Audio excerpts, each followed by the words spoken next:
Ministro Finanças Rui Augusto Gomes koko resolve tusan nebe iha molok ninha mandato remat. Segunda-feira, Loron Lima, Fulan Junho, Tinanei. Ministro Finanças Rui Augusto Gomes hatou assunto ne ba jornalista sira iha Palácio Governo dele. Ministro Rui Augusto Gomes tenta atu resolve tusan molok mandato hotu tamba iha tusan barak mai husi tempo narok. Espera seila husik tusan ba governo fon, mai be nemos depende ba pedido husi ministério sira. Nia dehan iha ministério lobo makhalona pagamento rasik no agora supervisiona ba ministério sira nia atividade. Ok. A mim tentando resolver tusan antes de sair.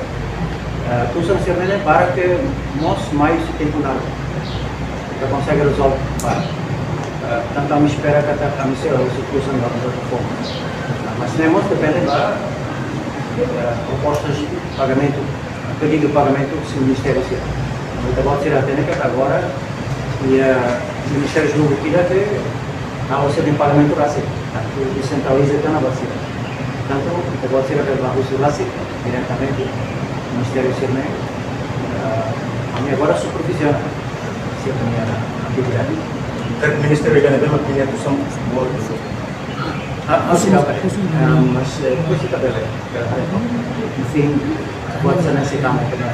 A reportagem Sabina Sansa, Marquita da Silva, Televisão Timor-Poste. Janela Informação by Emma Hotu.